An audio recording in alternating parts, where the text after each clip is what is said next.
سلام بیننده عزیز و روز شما بخیر باشد. تازه ترین خبر و گزارش های تاجیکستان و جهان را از استودیوی دوشنبگی رادیوی آزادی تقدیم شما میکنیم. مولا رجب یوسفی هستم. دوام 10 دقیقه دیگر همراهتان. امروز 29 ایول است و ساعت در دوشنبه 11. سرخط خبرها. منصبداران تاجیکستان و روسیه گفتند مسئله نفقه مهاجران حل شده است. محکوم شدن یک کارمند زندان برای صحبت با محمد اقبال صدرالدین و ناکامی پی در پی ورزشکاران تاجیک در المپیاد توکیو. پسری بیک صبور هم شکست خورد.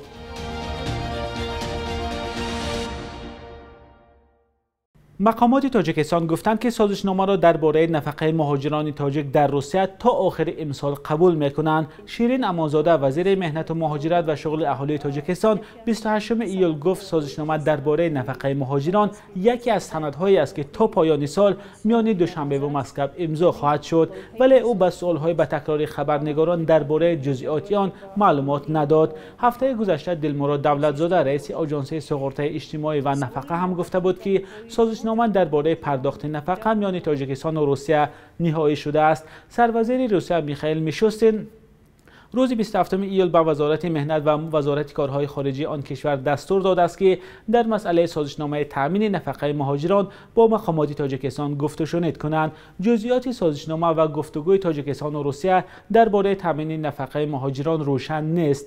در نظر از هر دو جانب نفقه پولی را برای مهاجران وابسته به انداز یا مالیات اجتماعی که در دوام سالهای کاری در این کشورها سپاریدند تعیین خواهند کرد. صدها هزار شهروند تاجیکستان در ساختمان و بازارهای روسیه کار کرد آیله خود را تامین میکنند، ولی همیشه از آن نگرانند که در ایام پیری از نفقه محروم خواهند شد. در تاجیکستان برای شخصانی که در کشور رسما کار نکردند به مقدار 187 سامانی نفقه اجتماعی میدهند که به قول ساکنان برای روزگذرانی کافی نیست. دادستانی کلی تاجیکستان خبر داد که یک مسئول قسم حربی سرریاست اجرای جزای جنایتی برای طرفداری از محمد اقبال صدرالدین مدیر پایگاه اصلاح به 7 سال زندان محکوم شده است. نظر خود محکوم شده عبدالستار میرزایف به این قضیه دسترس نیست و دقیق نیست که او تا کجا این اتهام را قبول کرده است. در خبر دادستانی آمده است عبدالستار میرزایف سردار انبار لوازمات علاقه و واسطه های محافظتی قسم حربی بود و به محمد اقبال صدرالدین وعده کمک داده است. خود محمد اقبال صدرالدین در صحبت با سامانه بامداد گفته است که عبدالستار میرزایف را نمیشناسد. ولی در خبری دادستانی کل که روز 28 ایول نشر شد آمده است مسئول قسم حربی به مدیر پایگاه اصلاح گفته است در صورت سر زدن آشوب در زندان واسطه های علاقه و قوه برق را خاموش میکند. تصدیق درستی گفته های دادستانی کل فعلا غیر امکان است. خود عبدالستار میرزایف پیوندان یا وکیل دفاعی او دسترس نیستند و دقیق نیست که این مسئول قسم حربی تحت چه شرایط بازپرسی و تا کجا اتهام را اعتراف کرده است. میرزایف یگانه نفر نیست که با اتهام همکاری با محمد اقبال صدرالدین به زندان محکوم می شود.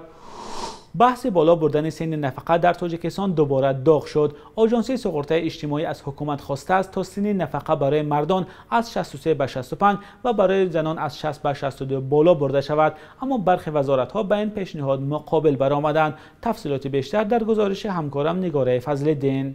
با مقصد باکار تامین نمودن مهاجران وزارت مهنت و مهاجرت تاجیکستان پیشنهاد بالا بردن سن نفقه را رد کرده است. پیشتر آژانس سقراط اجتماعی و نفقه از حکومت خواست که سن نفقه برای زنان از 60 به 62 و برای مردان از 63 به 65 بالا برده شود. وزیر مهنت تاجیکستان میگوید برای این کار حالا بر وقت است.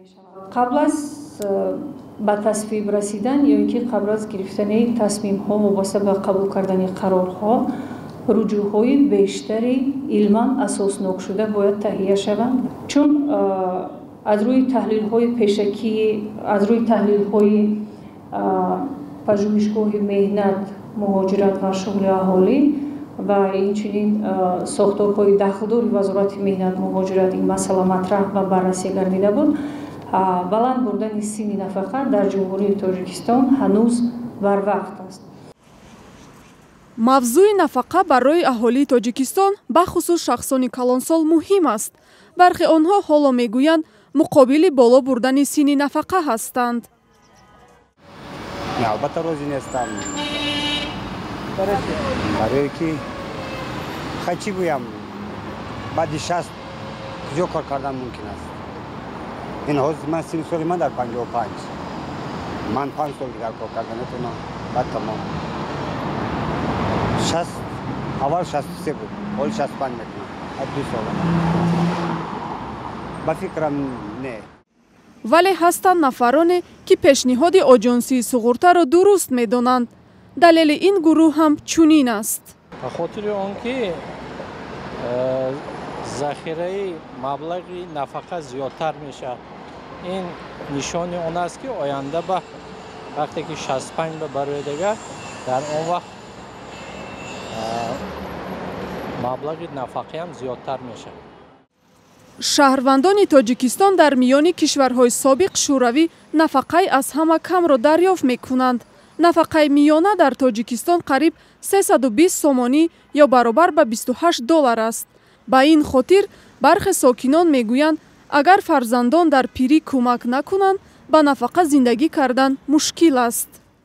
با 150 сум با 100 сум ки зиндагӣ мекунад? хабқа номуш пенса меша мегӯй я қопчавор намеша я чи намеша. тибқи иттилои расмӣ дар тоҷикистон беш аз 734 000 нафар нафақа мегиранд. маълум нест ки дар сурати боло бурдани синни нафақа шумори онҳо чӣ қадар каму зиёд мешавад. سیاوش ظهورov 28 ساله مشتری تاجیک و پسر رئیس خدمات علاقه بیگ صبور صبح امروز 29 ایون در المپیاد توکیو در اولین سبقتش از رقیب فرانسویش مراد علیوی 25 ساله شکست خورد و از حق ادامه مبارزه برای مدال المپی محروم گشت. علیو برنده مدال نقره قهرمانی اروپا در سال 2019 به دور 8 نهایی راه یافت. قبلا در بازی‌های تابستانه المپی از 10 ورزشکار تاجیک 4 نفر شعباز نعمت‌الله‌اف، سامان محمد بیکوف، اکمل مرادوف و کامرانشاه استاپیریان هر سه در رشته جودو سبقت خود را بدون مدال به انجام رسانیده بودند. بهادر عثمانوف مشتری معروف تاجیک باشد پس از یک پیروزی به دور بعدی راه یافت. باز 4 نفر دیگر تیمور رحیموف، اناستاسیا تیورینا و علیمجان ایشانوف، ایلنور احمدیف با سبقت آمادگی می‌بینند. تیمور رحیموف جودوکار معروف تاجیک 30 ایول وارد رقابت می‌شود. او در وزن بیش از 100 کیلو در دور اول با اندی گراند از کوبا قوا آزمایی خواهد کرد. اندی در فهرست جهانی نسبت به تیمور 3 زینه پایان است. در این وزن 22 نفر ثبت نام شدند. اناستاسیا تیورینا و علیمجان ایشانوف در شناوری به مسافه 50 متر با طرز آزاد روز 30 ایول به رقابت می‌پردازند. ایلدر احمدیف باشد روز 31 ایول در دویدن به مسافه 100 متر میان مردان در دور مقدماتی رقابت خواهد کرد. بخش یک روز تاریخ را همکارم خیرامان بقازاده تقدیمتان میکند که مهمترین تحولات تاریخی در روز 29 ایول را فرا میگیرد.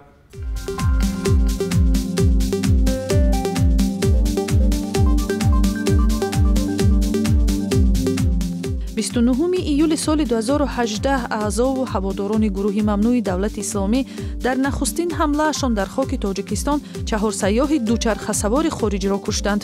ҳодисае ки дар мавзеи себистони ноҳияи данғара рух дод аз ҷониби ходимони ҳифзи қонуни маҳаллӣ ва байналмилалӣ аз ҷумла амрикоӣ таҳқиқ гардид. тақрибан тамоми омилони ин ҳодиса кушта шуданд. 29 июли соли 2003 додгоҳи олии тоҷикистон 2 нафарро ки дар қатли Муҳиддин Олимпур хабарнигори BBC ва Виктор Никулин хабарнигори телевизиони Русия муттаҳам мешуданд ба муҳлати 15 ва 22 сол аз озодӣ маҳрум кард.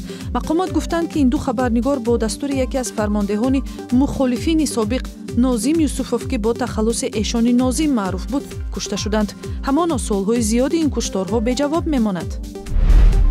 29 июли соли 2010 Бозор Собир шоири саршиноси тоҷик ки дар авҷи ҷанги шаҳрвандии солҳои 90 зиндонӣ шуду баъдан дар амрико зиндагӣ ихтиёр кард, ба Тоҷикистон баргашт.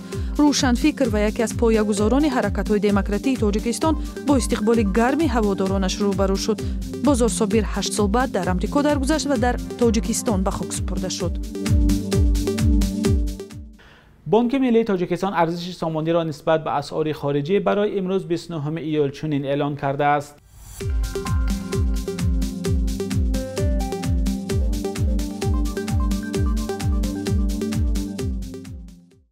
بیننده عزیز، تشکر که تا آخر برنامه نویدی بامدادی ما را همراهی کردید. دوام روز همکاران ما شما را با تازه ترین خبرهای تاجیکستان و جهان آشنا میکنند. سامانه رادیو آزادی با نشانی www.azadi.org 24 ساعت در خدمت شماست. آرزومند تنصیحات شما هستیم. خود و نزدیکانتان را احتیاط کنید.